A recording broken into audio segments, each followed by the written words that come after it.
ଆପଣଙ୍କ ଟିଭି ଓଡ଼ିଶା ମାଟିର ବାସ୍ନା।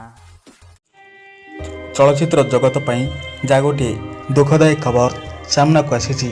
ଏହି ଲୋକପ୍ରିୟ ଅଭିନେତ୍ରୀଙ୍କର ପରଲୋକରେ ଅନେକ କଳାକାର ଦୁଃଖ ପ୍ରକାଶ କରିଛନ୍ତି ଏବଂ ଚଳଚ୍ଚିତ୍ର ଜଗତରେ ଶୋକର ଲହରୀ ଖେଳି ଯାଇଛି।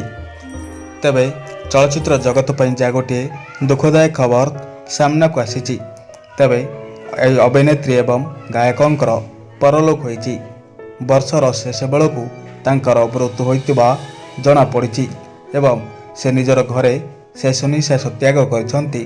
ତାଙ୍କୁ ମାତ୍ର 91 ବର୍ଷ ହୋଇଥିଲା। 50 ଦଶକର ଲୋକପ୍ରିୟ ଅଭିନେତ୍ରୀ ସିନେମାରେ ବିପ୍ଳବ ଆଣିବା ପରେ ଅଭିନେତ୍ରୀଙ୍କର ପରଲୋକ ହୋଇଛି। ତେବେ 50ରୁ ଅଧିକ ଚଳଚ୍ଚିତ୍ରରେ ଅଭିନୟ କରି ସେ ଅବସର ନେବା ପରେ ବାକି ଜୀବନକୁ ପ୍ରାଣୀ କଲ୍ୟାଣରେ ନିୟୋଜିତ କରିଥିଲେ। 10 ଦଶକରେ ବିଶ୍ୱ ସିନେମା ଜଗତରେ ତାଙ୍କର ଅନେକ ଅବଦାନ ଥିଲା। ତେବେ ସେ ସିନେମାରେ ଅନେକ ଆକର୍ଷଣର କେନ୍ଦ୍ରବିନ୍ଦୁ ପାଲଟିଥିଲେ। ମାତ୍ର 39 ବର୍ଷ ବୟସରେ ସେ ଅଭିନୟ ଜଗତ ଛାଡ଼ିଦେଇ ପଶୁ କଲ୍ୟାଣରେ ନିଜକୁ ଉତ୍ସର୍ଗ କରିଥିଲେ।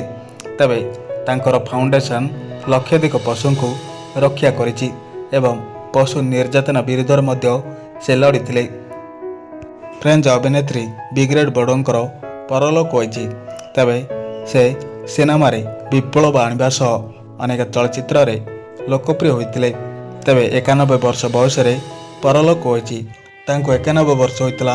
ସେ ଆଣ୍ଟ ଗଡ୍ କ୍ରିଏଟେଡ୍ ଓମେନ୍ ସମେତ 50ଟି ଚଳଚ୍ଚିତ୍ରରେ ଅଭିନୟ କରି 1973ରେ ଅବସର ନେବା ପରେ ବାକି ଜୀବନକୁ ପ୍ରାଣୀ କଲ୍ୟାଣରେ ନିୟୋଜିତ କରିଥିଲେ।